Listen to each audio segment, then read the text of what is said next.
नमस्कार दोस्तों, TNC bullet series में आपका हार्दिक स्वागत और अभिनंदन है। दोस्तों, टीएनसी बुलेट में आज हमारे पास में इंपॉर्टेंट टॉपिक है फ्रैक्चर से रिलेटेड जो है वो एग्जाम में बहुत सारे क्वेश्चन आते हैं। इमेज बेस पे क्वेश्चन भी आते हैं, इसके मैनेजमेंट पे भी क्वेश्चन आते हैं और खास तौर से इसके टाइप पे भी जो है वो क्वेश्चन आते हैं। तो इसी बुलेट सीरीज में हमारे पास में जो है वो इंपॉर्टेंट टॉपिक आ गया फ्रैक्चर। अर्ली मॉर्निंग 7 AM जो है वो आपके पास में एक इंपॉर्टेंट टॉपिक लेके हम जो है वो आ जाते हैं। मेरी आप सब लोगों से गुजारिश है कि आप इसके जो है वो नोट्स बनाइए, क्योंकि दोस्तों सारे इंपॉर्टेंट टॉपिक जो है वो हम इस बुलेट सीरीज में जो है फिनिश कर लेंगे। हर एक दिन एक टॉपिक भी क्लियर होगा तो हमारे पास में पूरे साल के अंदर जो है वो 365 टॉपिक जो है वो क्लियर हो जाएंगे।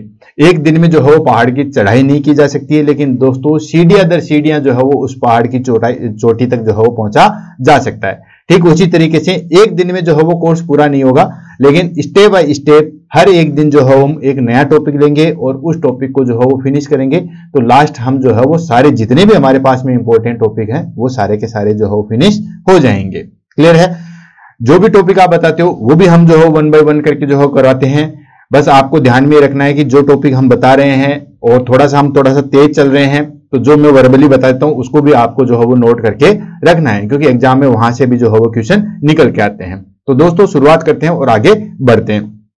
सबसे पहले हम इसमें क्वेश्चन आंसर की बात करते हैं। तो क्वेश्चन आंसर इसमें जो है बहुत सारी जगह से आता है। पहली चीज तो है कि फ्रैक्चर जो है वो क्या होता है, उसके क्वेश्चन आ जाते हैं। देन उसके बाद इसके टाइप से बहुत ज्यादा क्वेश्चन आते हैं। जैसे मैं आपको एग्जांपल बताऊं दोस्तों, ग्रीन स्टिक फ्रैक्चर जो है वो बच्चों में प्रेजेंट होता है, ठीक है, और इससे रिलेटेड जो है वो इस ग्रीन स्टिक फ्रैक्चर से रिलेटेड जो है वो एग्जाम में बहुत बार जो है वो क्वेश्चन आया हुआ है।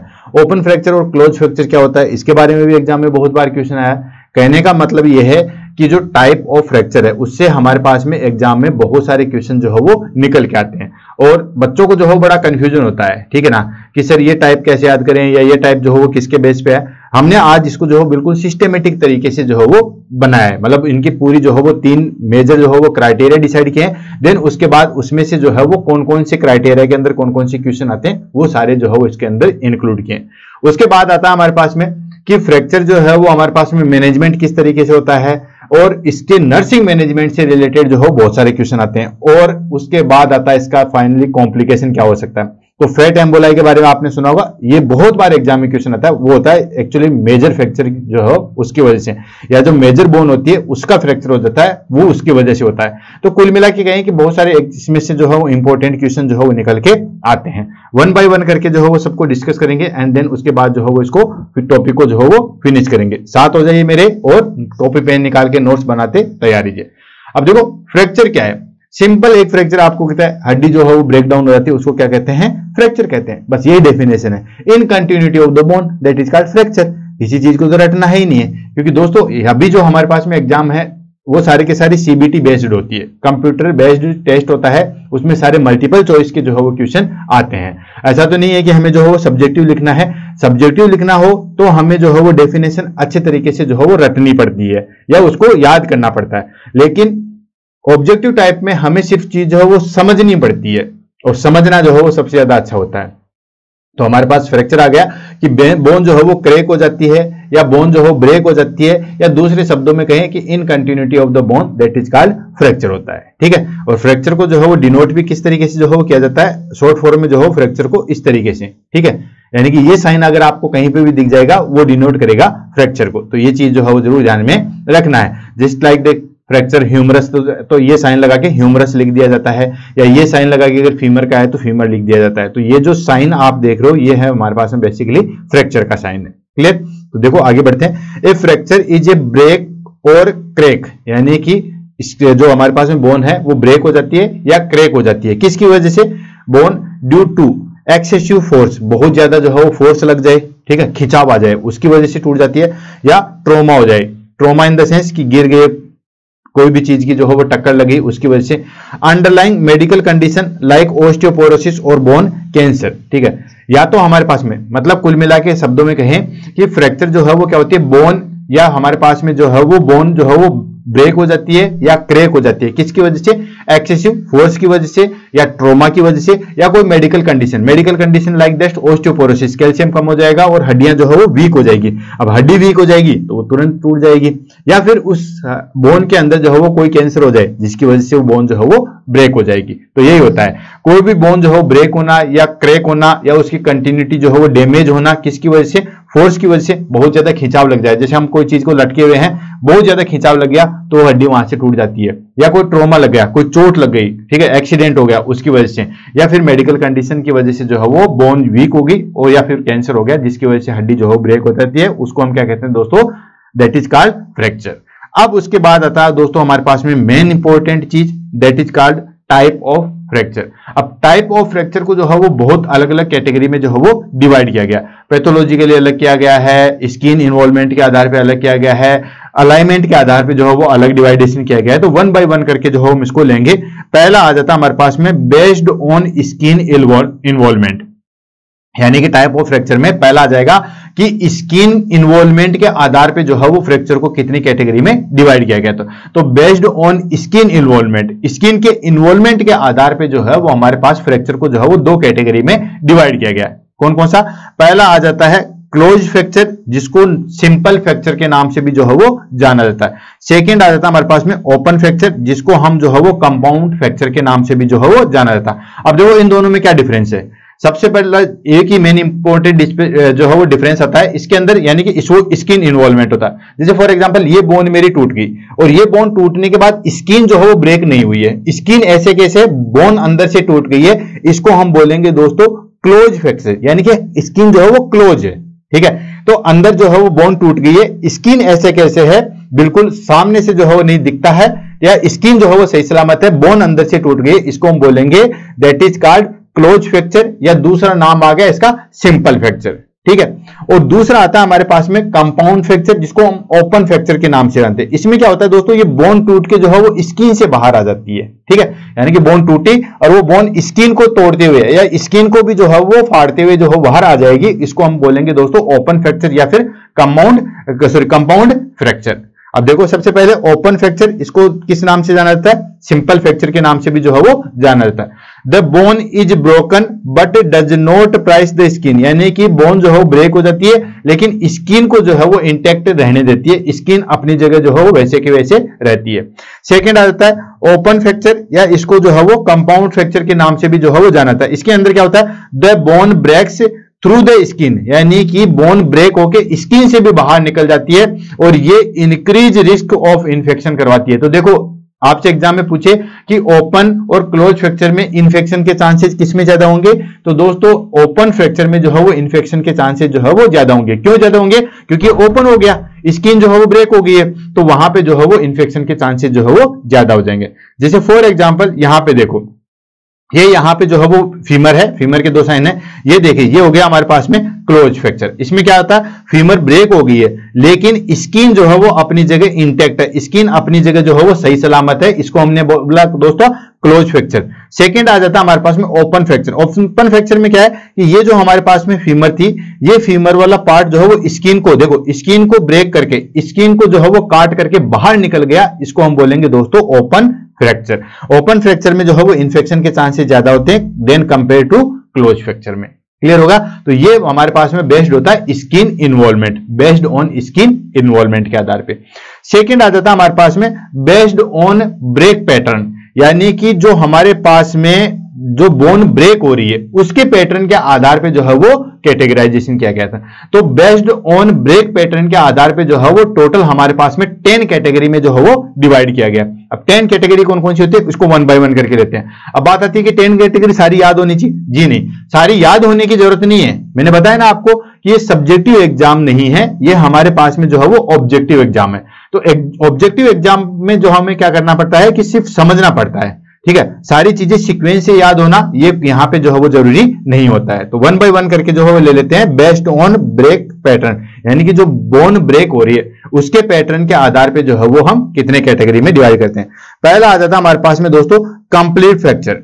कंप्लीट फ्रैक्चर में क्या होता है कि जो बोन है वो पूरी ब्रेक हो जाती है और उसके दोनों सिरे अलग अलग हो जाते हैं। जैसे मान लीजिए ये मेरे पास में बोन है, अब मैं इस पेन को तो नहीं तोड़ सकता, ये ब्रेक हो जाएगा, ब्रेक होकर दोनों हिस्से अलग अलग हो जाते हैं, ठीक है। अब यहाँ पे स्किन का इन्वॉल्वमेंट नहीं है, स्किन से निकले ना निकले वो एक अलग कैटेगरी है, ये कैटेगरी अलग है, ठीक है। यानी कि बोन ब्रेक होकर दोनों हिस्से अलग अलग हो गए, इसको हम बोलते हैं कंप्लीट फ्रैक्चर। देखो, the bone is broken into two और more separate part, that is called complete fracture. यानी कि हमारे पास में जो है वो बोन के टुकड़े हो जाएंगे कुल मिला के, ठीक है, बोन के जो है वो टुकड़े हो जाएंगे, इसको हम बोलेंगे कंप्लीट फ्रैक्चर। सेकंड आता है इनकम्प्लीट फ्रैक्चर। इनकम्प्लीट फ्रैक्चर में क्या होता है कि the bone is cracked but remain in one piece. Bone जो है वो ब्रेक हो जाएगी लेकिन अभी भी एक पीस में रहेगी। उसमें तो क्या था, बोन टूट के ये अलग होगी, ये अलग होगी, ये अलग होगी, दो या दो से अधिक जो है वो पीस में बदल गया। लेकिन इसमें बोन टूट गई, ठीक है, टूट होगी लेकिन अपनी जगह जो है वो एक पीस में जो है वो दिखाई दे रही है, इसको हम बोलते हैं इनकम्प्लीट फ्रैक्चर। देखो ध्यान से, ये देखो, ये हो गया हमारे पास में कंप्लीट फ्रैक्चर और सेकंड आता है हमारे पास में दोस्तों ओपन। ये पहला हमारे पास में आ गया कंप्लीट फ्रैक्चर और दूसरा होता है incomplete fracture.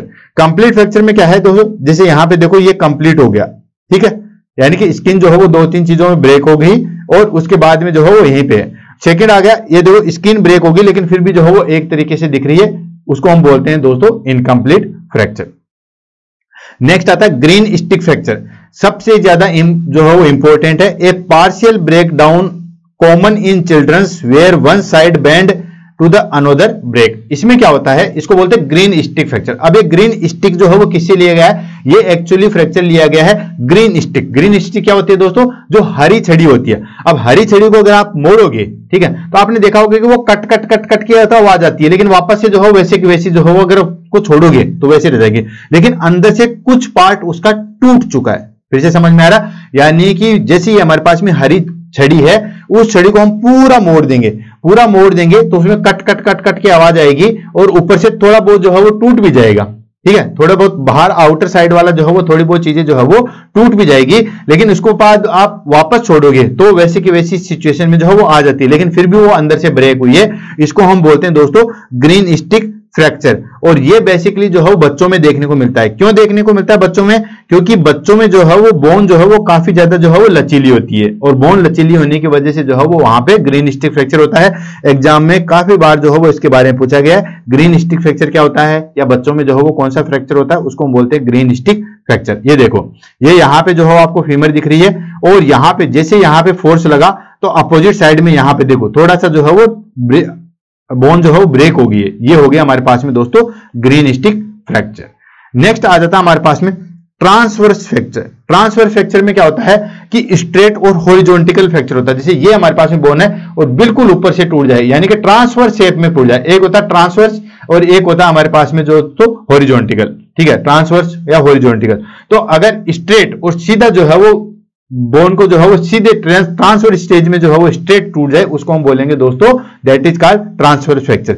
A straight horizontal break across the bone, यानी कि ट्रांसफर साइड में जो है फ्रैक्चर होता है। ये देखो फर्स्ट वाला जो देख रहे हो ये है ट्रांसफर फ्रैक्चर। इसमें क्या सीधे बिल्कुल एक सीधी रेखा में जो है वो फ्रैक्चर हो गया, इसको हमने बोलते हैं दोस्तों ट्रांसफर फ्रैक्चर। नेक्स्ट आ जाता है हमारे पास में ऑब्लिक फ्रैक्चर। ऑब्लिक फ्रैक्चर क्या होता है दोस्तों, ये होता है हमारे पास में ट्रांसफर, ठीक है, ये होता है हमारे पास में ऑब्लिक, ठीक है, क्लियर समझ में आ गई। ये हो गया हमारे पास में ट्रांसफर और ये हो गया ऑब्लिक तिरछा। ये जो है वो हमारे पास में बोन जो है वो डायगोनल ब्रेक होती है, यानी कि तिरछे शेप में ब्रेक होती है, इसको हम बोलते हैं ऑब्लिक फ्रैक्चर। जैसे ये हमारे पास में है और अगर ये बोन यूं ब्रेक हो जाए, राइट, जैसे फॉर एग्जांपल ये देखो यहाँ पे ये है ऑब्लिक फ्रैक्चर, दिख रहा है, ये है ऑब्लिक फ्रैक्चर। यहां पे क्या हुआ कि ये बोन जो है वो सीधे ऑब्लिक शेप में, ठीक है, ट्रांसवर्स होगी, ऑब्लिक मतलब तिरछा, राइट। तो ये देखो बार बार मैं जिक्र कर रहा हूं, ये हो गया हमारे पास में ऑब्लिक। तो इस तरीके से अगर बोन ब्रेक हो जाए उसको हम बोलते हैं oblique fracture. A diagonal break across the bone, right. Next आता है हमारे पास में स्पाइरल फ्रैक्चर। स्पाइरल फ्रैक्चर में क्या होता है, जैसे सीढ़ियां नहीं होती स्पाइरल शेप में, ठीक है, गोल गोल गोल गोल सीढ़ियां होती है टंकी के ऊपर चढ़ने के लिए, उस तरीके से स्पाइरल शेप में अगर बोन ट्विस्टिंग हो जाए, जैसे ये बोन है और मैं इसको यूं कर दूं तो ये बिल्कुल जो है वो जो है वो सर्पिलाकार, या हम कहें कि स्पाइरल शेप में जो है वो टूट जाती है, इसको हम बोलते हैं spiral fracture. A twisting force causing a spiral shaped break, spiral shape में जो है वो ब्रेक हो जाएगा, इसको हम बोलेंगे दोस्तों स्पाइरल फ्रैक्चर। यहां पे आप देख सकते हो दोस्तों स्पाइरल फ्रैक्चर जो है वो देखने को मिल जाएगा, यानी कि कोई भी चीज जो है वो स्पाइरल शेप में जो है, ये देखिए ये जो देख रहे हो ये हो गया हमारे पास में स्पाइरल शेप, ये हो गया स्पाइरल शेप, मतलब ट्विस्टिंग हुआ बोन का जिसकी वजह से वो बोन टूट गई, उसको हम बोलेंगे स्पाइरल शेप। नेक्स्ट आ जाता है हमारे पास में दोस्तों कम्युनिटेड फ्रैक्चर। यानी कि कम्युनिटेड मतलब कोई भी, जैसे मान लीजिए हम बैटिंग कर रहे हैं, ठीक है, और बॉल आके लगी तो वहां पे बोन जो है बहुत बहुत छोटे छोटे पीस में जो है ब्रेक हो जाएगी, ठीक है, उसको हम बोलते हैं दोस्तों कम्युनिटेड फ्रैक्चर। यानी कि जैसे कोई चोट लगी, कोई भी जो है वो लट यहां पे मारा, जैसे किसी ने डंडा मारा और डंडे से हमने हाथ आगे किया तो यहां पे बोन जो है वो उनका बोन का चूरा हो गया, वो बोन जो है वो कम से कम 4-5 पीसेज में जो है वो टूट गई है, इसको हम बोलते हैं दोस्तों comminuted fracture.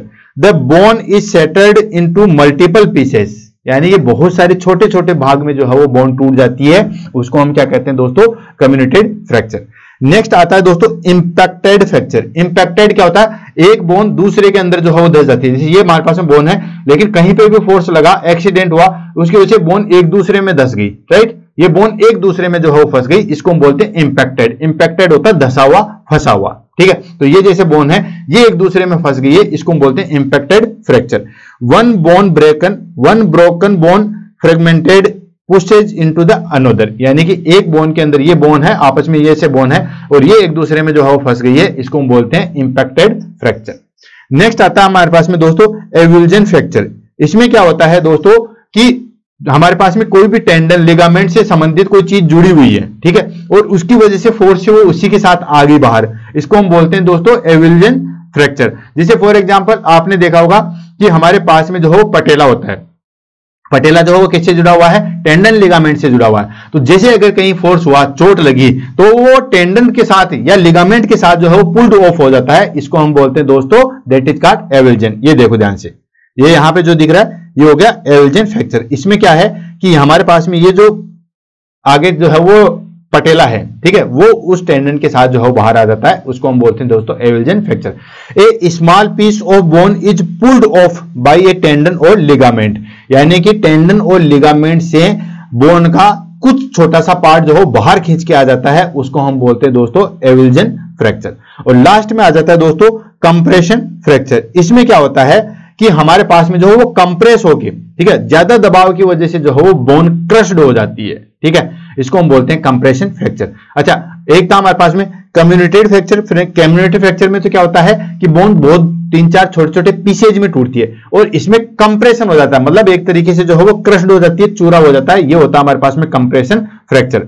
The bone is crushed often seen in spine, और ये किसमें देखने को मिलता है दोस्तों, स्पाइनल में जो है वो देखने को मिलता है, पूरी बोन जो है वो कंप्रेस्ड हो जाती है, ये हो गया कंप्रेस्ड फ्रैक्चर। आई थिंक सारी चीजें जो है मैंने आपको एग्जांपल या फिर हम कहीं इमेज बेस के द्वारा भी जो है वो मैंने आपको दिखा दी थी, ठीक है। कंप्लीट फ्रैक्चर में बताया था कि बोन जो है वो पूरी दोनों साइड से जो है वो कंप्लीट उनका सेपरेट हो जाता है, उसको बोलते हैं कंप्लीट फ्रैक्चर। इनकम्प्लीट में क्या होता है, बोन ब्रेक हो जाती है लेकिन उनके पार्ट जो है वो सेपरेट नहीं होते हैं। ग्रीन स्टिक फ्रैक्चर में क्या है, जैसे हरी छड़ी को हम ऐसे घुमा देते हैं तो वो कट कट की आवाज आके कुछ इंटरनली पार्ट टूट जाता है, वो होता है ग्रीन स्टिक फ्रैक्चर, बच्चों में देखने को मिलता है। ट्रांसफर फ्रैक्चर बिल्कुल ट्रांसफर शेप में जो है वो फ्रैक्चर हो जाता है, उसको बोलते हैं ट्रांसफर फ्रैक्चर। नेक्स्ट आता है ऑब्लिक शेप में अगर फ्रैक्चर हो गया तो ऑब्लिक फ्रैक्चर होता है। नेक्स्ट हो गया स्पाइरल, अगर किसी बोन का ट्विस्टिंग हो गया और उसमें अगर बोन टूट गए उसको बोलते हैं स्पाइरल फ्रैक्चर। नेक्स्ट आ गया इंपैक्टेड, एक बोन दूसरे बोन के अंदर जो है वो धस गई है, इसको बोलते हैं इंपैक्टेड फ्रैक्चर। एवल्जन फ्रैक्चर क्या होता है, किसी भी टेंडन और लिगामेंट से जो है वो बोन का कुछ पार्ट जो है वो खींच के बाहर आ जाए, उसको हम बोलते हैं एवल्जन फ्रैक्चर। और लास्ट आ गया कंप्रेशन फ्रैक्चर, बोन जो है वो अगर क्रश्ड हो जाएगी उसकी वजह से जो फ्रैक्चर होता है उसको बोलते हैं दोस्तों कंप्रेशन फ्रैक्चर। अब देखो, अब लास्ट आ गया हमारे पास में बेस्ड ऑन कोजेज, कोजेज के आधार पे। पहला था हमारे पास में दोस्तों किसके आधार पे, स्किन इंटेक्ट के आधार पे या स्किन इन्वॉल्वमेंट के आधार पे, बेस्ड ऑन स्किन इन्वॉल्वमेंट, इसके आधार पे दो थे हमारे पास में, ओपन और क्लोज। सेकंड आ गया था based on bone break, bone कैसे ब्रेक होती है उसके आधार पे टोटल 10 टाइप आ गए। और लास्ट आ गया हमारे पास में बेस्ड ऑन कोजेज, कोजेज के आधार पे जो है वो कौन कौन से होते हैं। तो पहला आ गया हमारे पास में यहाँ पे ट्रोमेटिक फ्रैक्चर। ट्रोमेटिक फ्रैक्चर क्या होता है दोस्तों, कहीं पे भी चोट लगी, ट्रोमा लगा, उसकी वजह से अगर फ्रैक्चर हो गया उसको हम बोलते हैं ट्रोमेटिक फ्रैक्चर। कोई भी फोर्स लगा, यहां पे चोट लगी, टेम्पो में बैठे हैं, बस में बैठे हैं, एक्सीडेंट हो गया, बाइक से गिर गए, किसी भी तरीके से जो है वो कोई फोर्स लगा, उसकी वजह से जो फ्रैक्चर होता है उसको हम बोलते हैं दोस्तों traumatic fracture. Caused by sudden injury like accident, fall, इनमें अगर ऐसी चीजें होती है तो उसको हम बोलते हैं दोस्तों ट्रोमेटिक फ्रैक्चर। नेक्स्ट आता है पैथोलॉजिकल फैक्टर। पैथोलॉजिकल फैक्टर में क्या होता है दोस्तों, इसके अंदर बोन जो है वीक हो जाती है, किसी डिजीज की वजह से जो है वो बोन वीक हो जाएगी। अब डिजीज कौन सी होगी दोस्तों, डिजीज हो सकता है हाइपोकैल्सीमिया हो जाए, ठीक है, हाइपोकैल्सीमिया हो जाए, जिसकी वजह से कैल्शियम जो है वो डिक्रीज हो जाएगा। कैल्शियम डिक्रीज हो जाएगा तो उसकी वजह से बोन जो है वो वीक हो जाएगी, ऑस्टियोपोरोसिस हो जाएगा, राइट। तो caused by disease like osteoporosis हो गया, ऑस्टियोपोरोसिस हो गया तो बोन वीक हो जाएगी, बोन वीक हो जाएगी तो वो जल्दी से टूट जाएगी, ठीक है। आदमी नॉर्मली काम करेगा, चलते फिरते कुर्सी में बैठेगा तो बोन टूट जाएगी, इसको हम बोलते हैं दोस्तों pathological fracture. Like cancer, infection हो जाए, ठीक है, उसकी वजह से। लास्ट आता है हमारे पास में स्ट्रेस फ्रैक्चर। देखो अजीब, आप नया नाम सुनाओगे, स्ट्रेस फ्रैक्चर। स्ट्रेस फ्रैक्चर में क्या होता है, स्मॉल क्रैक आ जाते हैं ड्यू टू रिपीटेटिव स्ट्रेस। बार बार जो है वो स्ट्रेस ले लोगे तो छोटे क्रैक जो है बोन के अंदर आ जाते हैं, उसको हम बोलते हैं स्ट्रेस फ्रैक्चर। स्ट्रेस फ्रैक्चर वो है हमारे पास में तनाव वाला फ्रैक्चर, ठीक है। जैसे आप बॉलिंग कर रहे हैं या बैटिंग कर रहे हैं, बैट्समैन है, ठीक है, तो उसमें जो है वो स्मॉल क्रैक आ जाते हैं, किसकी वजह से, स्ट्रेस की वजह से। बेसिकली जो है वो किसमें देखने को मिलता है, कॉमन इन एथलीट्स में जो है वो देखने को मिलता है। ये हो गया हमारे पास में टाइप। अब देखो कहीं से भी इमेज बेस पे भी आपको जो है वो एग्जाम में क्वेश्चन पूछा जा सकता है, या फिर हमारे पास में जो है वो देके भी पूछा जा सकता है, डेफिनेशन देके पूछ सकते हैं कि इसके अंदर जो है वो कौन सा फ्रैक्चर आएगा। क्लियर है। नेक्स्ट आ जाता है हमारे पास में sign and symptoms of fracture. Sign and symptoms of fracture, signs और सिम्टम्स क्या क्या होता है, फ्रैक्चर के क्या क्या साइन सिम्टम्स होते हैं वो आता है। सबसे पहला आता है हमारे पास में दोस्तों pain and tenderness at site of injury. जहां कहीं पे भी फ्रैक्चर होगा वहां पे पेन और टेंडरनेस आपको जो है वो देखने को मिलेगी। फिर से रिपीट कर रहा हूं, जहां कहीं पे भी जो है वो हमारे पास में फ्रैक्चर होगा तो वहां पे पेन और टेंडरनेस जो है वो देखने को मिलेगी, ठीक है। देन उसके बाद आता है हमारे पास में स्वेलिंग एंड ब्रेशिंग, ठीक है, वहां पे स्वेल हो जाएगा, ठीक है, वो बिल्कुल सूज के जो है वो बढ़ जाएगा। ब्रेशिंग यानी कि वहां पे जो है वो कलर थोड़ा सा चेंज हो जाएगा। नेक्स्ट डिफॉर्मिटी और abnormal positioning of the limbs, ठीक है।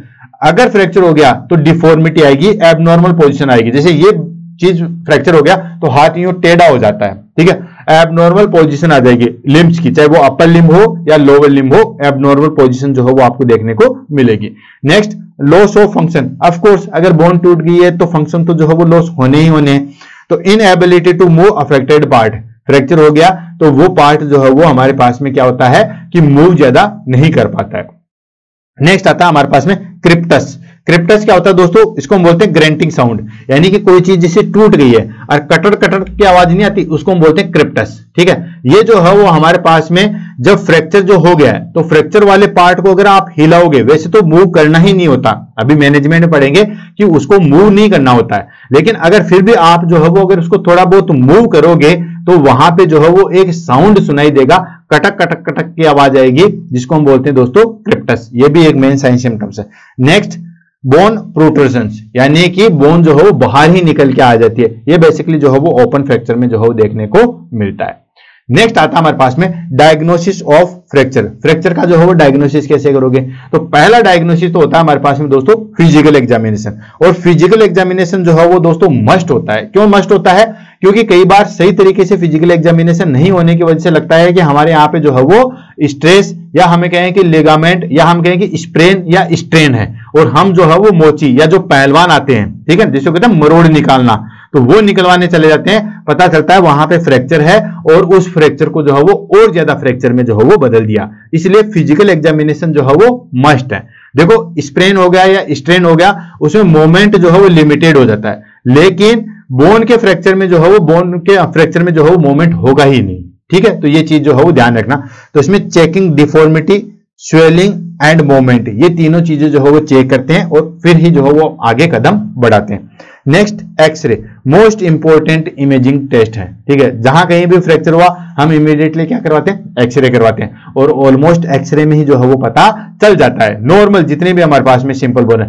हालांकि जैसे स्पाइन में फ्रैक्चर हो गया वो हमें जो है वो एक्सरे में इतना विजुअलाइजेशन नहीं होता, उसके लिए हम सीटी स्कैन या एमआरआई जो है वो करवाते हैं, ठीक है। लेकिन बाकी ऑलमोस्ट हाथ में, अंगुली में, पैर में कहीं पे भी फ्रैक्चर होता है वो हमें एक्सरे में आसानी से जो है वो दिखाई दे देता है। नेक्स्ट सीटी स्कैन और एमआरआई कब करवाते हैं? Use to complex fracture like spine और स्कल फ्रैक्चर। स्कल फ्रैक्चर हो गया, स्पाइन फ्रैक्चर हो गया, तो हम सीटी स्कैन या एमआरआई जो है वो करवाते हैं। लास्ट आ जाता है हमारे पास में बोन स्कैन, जिसमें हमारे पास में एग्जांपल आता है डेक्सा स्कैन। इसमें हमारे पास में जो है वो पैथोलॉजिकल फ्रैक्चर को जो है वो देखने के लिए, या हमारे पास में जो कैल्शियम है उसकी जो है वो एब्जॉर्बिलिटी या उसके डिपोजिशन किस तरीके से है, उसके लिए जो हम क्या करवाते हैं दोस्तों, बोन स्कैन करवाते हैं।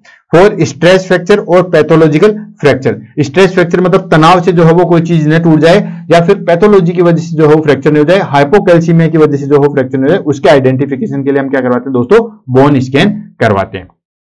नेक्स्ट आ जाता है हमारे पास में first aid and emergency management. सबसे ज्यादा एग्जाम में इसी से क्वेश्चन जो है वो पूछ जाते हैं, और इसको आपको याद रखना भी चाहिए, क्योंकि दोस्तों जरूरी नहीं है कि आप हॉस्पिटल सेटअप में ही काम करो, ये चीजें जो है वो हमारे पास में in day to day life में भी जो है वो काम आती है।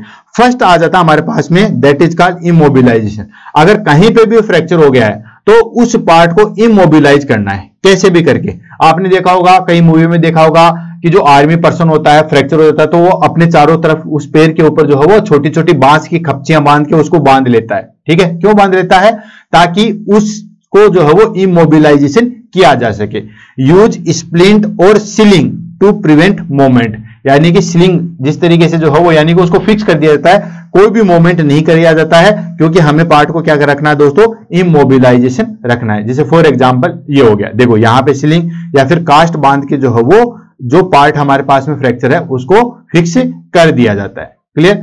सेकंड आता है कंट्रोल ब्लीडिंग। अब देखो कहीं पे भी फ्रैक्चर होगा तो फ्रैक्चर होगा तो उस बोन के आसपास जो है हमारे पास में बहुत सारी ब्लड वेसल्स है, तो फ्रैक्चर होगा, ठीक है, तो कहीं ना कहीं जो है वो ट्रॉमा लगा तो उसकी वजह से आसपास जो है वो हमारे पास में जो है वो जो ब्लड वेसल्स है वो रप्चर हो जाएगी। तो उसको कंट्रोल करने के लिए हम जो है वो स्टेरलाइट बैंडेज जो है वो अप्लाई करते हैं।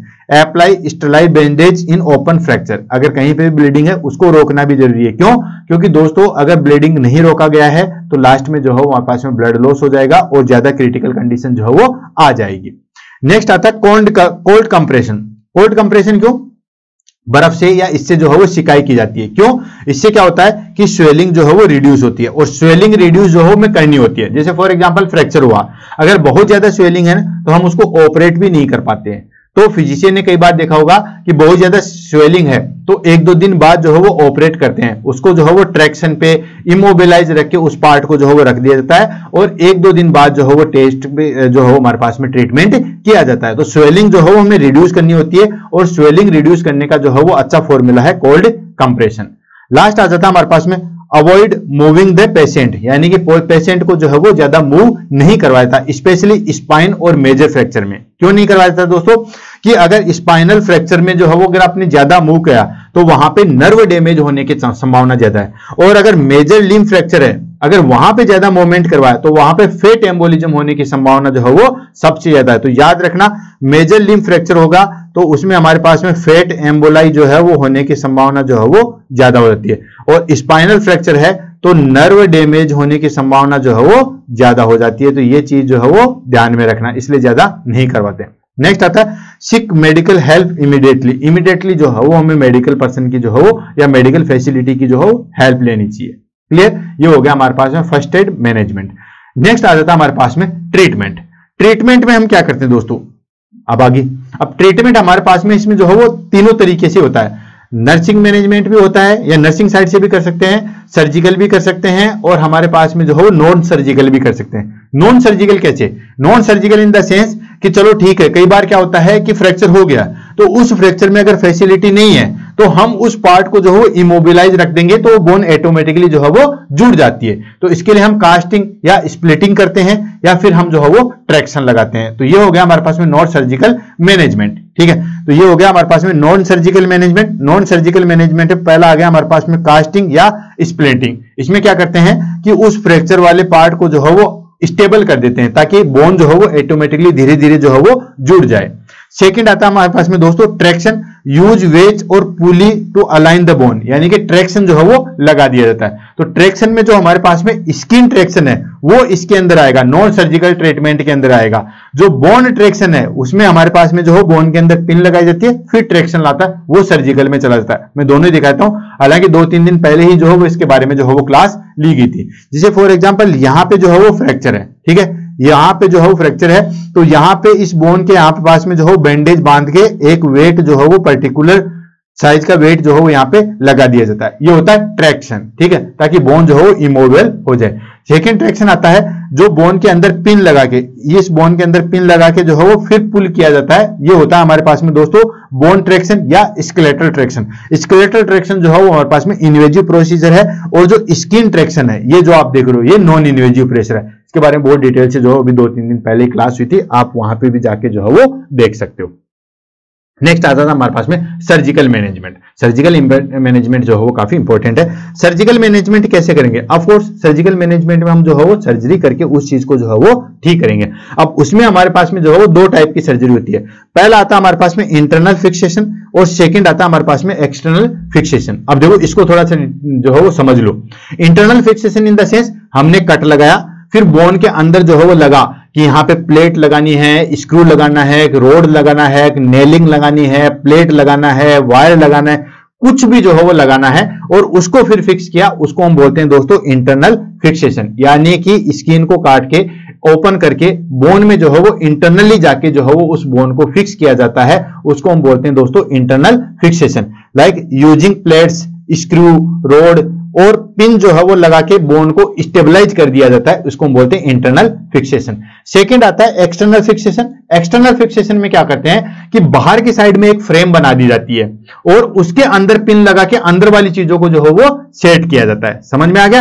यानी कि बाहर जो है वो एक फ्रेम बना के अंदर वाली बोन को जो है वो सेट किया जाता है, उसको हम बोलते हैं दोस्तों एक्सटर्नल फिक्सेशन। दोनों को हम ले लेते हैं। देखो ये हमारे पास में आ गया इंटरनल फिक्सेशन। इसके अंदर हमने क्या किया, देखो यहां पे प्लेट लगा दी, स्क्रू लगा दिया, या यहां इसके अंदर नेलिंग लगा दी, ठीक है, रोड फंसा के जो है वो अंदर से फिक्स कर दिया, इसको हम बोलते हैं इंटरनल फिक्सेशन। एक्सटर्नल फिक्सेशन क्या करते हैं दोस्तों, बाहर से ये हमारे पास में नॉर्मल स्किन आ गई, ठीक है, ये हमारे पास में स्किन आ गई, तो स्किन के बाहर से जो है वो हमने स्क्रू लगा दिए। हालांकि इन्वेजिव प्रोसीजर है, सर्जरी है, बाहर से जो है वो हमने स्क्रू लगा के जो है, या बाहर ऐसा चैम्बर बना के जो है वो अंदर वाली बोन को जो है वो सेट कर दिया, इसको हम बोलते हैं दोस्तों एक्सटर्नल फिक्सेशन। यानी कि बाहर जो है वो फ्रेम के माध्यम से अंदर वाली बोन को जो है वो फिक्स करना, that is called external fixation.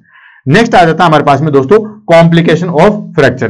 Fracture के जो है वो कौन कौन से कॉम्प्लिकेशन जो है वो हो सकते हैं, राइट? तो इसमें हमारे पास में जो है बहुत कॉम्प्लिकेशन आते हैं, 1 बाय 1 करके जो हम ले लेते हैं। 2 हमारे पास में याद रखना, एक होता है माल यूनियन और एक होता है नन यूनियन। दोनों में जो है कंफ्यूज नहीं होना, क्योंकि एग्जाम में इससे जो है वो काफी बार एग्जाम क्वेश्चन पूछा जाता है। माल यूनियन और नन यूनियन जो है वो क्या होता है? पहला आता है माल यूनियन। इसमें क्या होता है कि दोस्तों improper healing of the bone, bone की हीलिंग जो है वो इम्प्रॉपर होती है, प्रॉपर तरीके से जो है वो हीलिंग नहीं हो पाती है, ठीक है, उसको बोलते हैं हम दोस्तों माल यूनियन। सेकंड आता है नन यूनियन। नन मतलब कुछ नहीं है, non failure to the bone to heal, यानी कि बोन जो है वो हील ही नहीं हो पाती है, उसको बोलते हैं नन यूनियन। तो यूनियन का मतलब यूं समझ लिए, यूनियन का मतलब हो गया दोस्तों हीलिंग।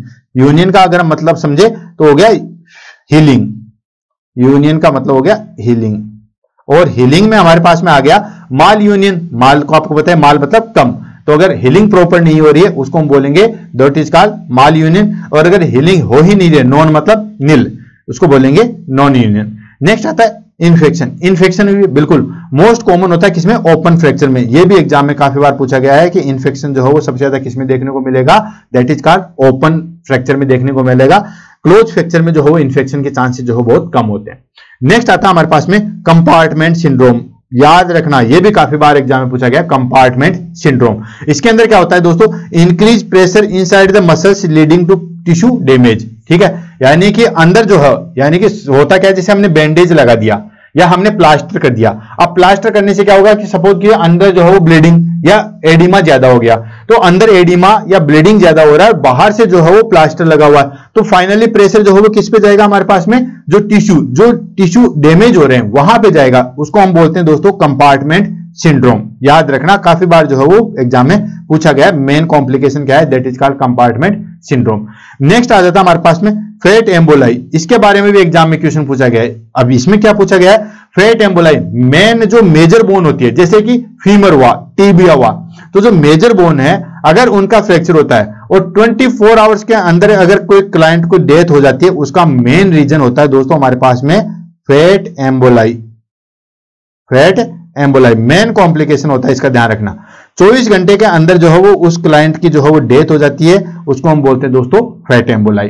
क्लियर है? फिर से रिपीट कर रहा हूं कि कोई भी मेजर बोन होती है, मेजर बोन जैसे ब्रेक हुई तो उसके अंदर हमारे पास में जो है वो फेट है वो बाहर निकलेगी। फेट पार्टिकल जो है वो कहां जाएंगे, ब्लड में आ जाएंगे, और वो ब्लड में आने के बाद में बेसिकली जो है वो सबसे पहले कहां ऑब्स्ट्रक्शन करते हैं, लंग्स के अंदर होता है। कुल मिला के कि पल्मोनरी एम्बोलाई जो है वो कौन करता है, मेजर बोन जो है वो फ्रैक्चर करता है। ये भी एग्जाम में बहुत बहुत बहुत बार क्वेश्चन जो है वो पूछा गया, इसलिए याद रखना इसको भी जो है इंपॉर्टेंट। सारी लाइनें हमारे पास में इंपॉर्टेंट है। फेट एम्बोलिज्म के बारे में भी एग्जाम में बहुत बार क्वेश्चन पूछा गया, कंपार्टमेंट सिंड्रोम के बारे में भी बहुत पूछा गया है, इन्फेक्शन के बारे में पूछा गया, नन यूनियन और माल यूनियन के बारे में भी जो है एग्जाम में क्वेश्चन पूछा गया है। आपको इतना ध्यान रखना कि जो मेजर बोन फ्रैक्चर होता है उसका मेन कॉम्प्लिकेशन होता है दोस्तों फेट एम्बोलाई, और फेट एम्बोलाई होने की वजह से पल्मोनरी एम्बोलिज्म होने की संभावना है। अगर कोई क्लाइंट फ्रैक्चर, मेजर फ्रैक्चर होने के बाद में 24 घंटे के अंदर जो है वो डेथ कर गया, उसका मेन रीजन होता है फेट एम्बोलाई। याद रखना, हमेशा के लिए जो है वो गांठ बांध लेना। नेक्स्ट आता है हमारे पास में रिहैबिलिटेशन एंड रिकवरी। देखो बोन ब्रेक होगी, कैसे जैसे करके ठीक भी कर दिया, लेकिन जरूरी नहीं है कि वो कंप्लीटली ठीक ही हो। अगर नॉर्मल फ्रैक्चर है तब तो कोई दिक्कत नहीं, लेकिन कई बार मेजर फ्रैक्चर होने की वजह से हमारे पास में फ्रैक्चर के बाद जो है हमारे पास में हमारा हाथ जो है वो थोड़ा सा टेढ़ा का टेढ़ा ही रह जाता है। उसको लिए हम क्या करते हैं दोस्तों, रिहेबिलिटेशन एंड रिकवरी करते हैं। रिहेबिलिटेशन का जो बेसिक मीनिंग है, रिहेबिलिटेशन का हमारे पास में बेसिक मीनिंग ये होता है कि एन केन प्रकार हमारे पास में एडीएल एक्टिविटी, डेली लिविंग जो है वो उसको नॉर्मल करना, जो हम साधारण जिंदगी जी रहे हैं उसको कैसे जैसे करके भी जो है वो नॉर्मल करना, तो वो होता है हमारे पास में रिहेबिलिटेशन। और रिकवरी जो है वो किस तरीके से की जाती है। पहला आता है हमारे पास में फिजिकल थेरेपी। इसके अंदर क्या करते हैं दोस्तों कि हम मूवमेंट और स्ट्रेंथ को जो है वो रिस्टोर करते हैं। रिस्टोर इन द सेंस कि कैसे जैसे करके भी हम जो पहले वाली स्टेज है उसमें हम लेके आते हैं। हमारे जितने भी मसल्स मूवमेंट है या जितने भी बोन के मूवमेंट है उनको हम एन गेन प्रकार जो हो पहले की तरह मेंटेन करते हैं। उसके लिए हम एक्सरसाइज करते हैं। बोन के बाद में जो हो फिजियोथेरेपी बहुत ज्यादा इंपॉर्टेंट हो जाती है। मेजर फ्रैक्चर हो गया, नेलिंग कर दी, तो भी हमें जो हो फिजियोथेरेपी दौर से जो हो वो गुजरना पड़ता है। क्यों? To restore movement and strength, moment और स्ट्रेंथ को जो है वो रिस्टोर करने के लिए। नेक्स्ट आता है pain management. Of course medication और आइस थेरेपी जो है वो दी जाती है पेन को रिड्यूस करने के लिए। डाइटरी सपोर्ट में आपको पता ही है कि कैल्शियम और विटामिन डी की जो है वो टेबलेट दी जाती है ताकि जल्दी से जल्दी जो हो बोन की हीलिंग हो सके। विटामिन सी दिया जाता है ताकि टिश्यू की जो है वो जल्दी हेल्थ हो सके। Then gradual return to activity, यानी कि वापस से जो है वो नॉर्मल एक्टिविटी है उसमें आ जाए ताकि वापस से जो है वो री इंजुरी ना हो। क्लियर? ये हो गया हमारे पास में रिहेबिलिटेशन एंड रिकवरी। तो दोस्तों आज की क्लास जो है वो यहीं फिनिश होती है। हमने जो है वो स्टार्टिंग की थी किससे? फ्रैक्चर से, कि फ्रैक्चर जो है वो क्या होता है। उसके बाद में हमने डिस्कस किया था इसके टाइप पे। तो टाइप पे हमारे पास में पहला था कि इसके टाइप जो है वो किस आधार पे है। तो पहला था हमारे पास में स्किन इन्वॉल्वमेंट के आधार पे। तो स्किन इन्वॉल्वमेंट के आधार पे जो है वो हमारे पास में दो टाइप थे, ओपन और क्लोज। क्लोज में स्किन जो है ब्रेक होती नहीं है, स्किन ऐसे कैसे रहती है, बोन ब्रेक हो जाती है। और ओपन में क्या होता है, बोन के साथ साथ स्किन भी ब्रेक हो जाती है, बोन स्किन से बाहर आ जाती है, उसको बोलते हैं हम दोस्तों ओपन। सेकंड आ जाता है based on bone break. Bone के ब्रेक होने के बेस्ड आधार पर टोटल जो है वो 10 टाइप के होते हैं, बहुत सारे होते हैं। ग्रीन स्टिक आ गया, कमिटेड आ गया, देन उसके बाद जो है वो हमारे पास में स्पाइरल आ गया, देन उसके बाद में जो है वो हमारे पास में कंप्रेशन आ गया, देन उसके बाद में जो है वो हमारे पास में जो है वो ट्रांसवर्स आ गया। तो बहुत सारे जो है फ्रैक्चर इसके अंदर आते हैं। थर्ड आ गया हमारे पास में दैट इज कॉल्ड रिसोर्सेज, या हम कहें अदर टाइप से, जिसमें हमारे पास में कौन कौन से आ गया, मेटाबॉलिक में पैथोलॉजिकली फ्रैक्चर आ गया, देन उसके बाद जो है वो हमारे पास में जो है वो न्यूट्रिशनल फ्रैक्चर आ गया, कैंसर वगैरह हो जाता है, ये सारे फ्रैक्चर आ गए। उसके बाद हमने जो है वो उसके साइन सिम्टम्स पढ़े, जिसमें हमारे पास पेन, स्वेलिंग, ये सारी चीजें होती है। देन उसके बाद डायग्नोस्टिक इवैल्यूएशन पढ़े। डायग्नोस्टिक इवैल्यूएशन में मेन तो जो है फिजिकल एग्जामिनेशन और एक्सरे ही है। बाकी सर्वाइकल या सेरेब्रल फ्रैक्चर के लिए जो हम सीटी स्कैन पे जाते हैं, और उसके बाद जो है वो अगर पैथोलॉजिकल फ्रैक्चर है तो बोन स्कैन जाएंगे। ये भी एग्जाम में जो हो क्वेश्चन पूछा था। फाइनली हमने जो है ट्रीटमेंट देखा। ट्रीटमेंट में हमने देखा कि नॉन सर्जिकल ट्रीटमेंट में हम जो है वो इमोबिलाइज रखते हैं, ये सारी चीज रखते हैं। उसके बाद में जो है वो हमारे पास में सर्जिकल में ओपन और क्लोज जो है वो देखे। उसके बाद में हमने जो है वो इसके कॉम्प्लिकेशन देखे, जो कि एग्जाम में सबसे ज्यादा इंपॉर्टेंट है। कंपार्टमेंट सिंड्रोम है, अनयूनियन है, माल यूनियन है, देन उसके बाद इन्फेक्शन है, ठीक है। ये सारे जो है हमने कॉम्प्लिकेशन देखे। फेट एम्बोलिज्म देखा, राइट। और उसके बाद में जो है वो हमने इसके first aid management and topic को जो है वो फिनिश किया। आई होप आपको ये टॉपिक कैसा लगा होगा। मेरी हमेशा से जो है वो यही चीज होती है कि किसी भी टॉपिक को जो है वो इजी से इजी करके जो है पढ़ा जाए। क्योंकि दोस्तों मैं एक चीज शेयर करना चाहूंगा, जैसे बड़े बड़े टीचर्स हैं, ठीक है, बड़े टीचर्स में आपने जो है वो दिव्य कीर्ति सर का नाम सुना होगा।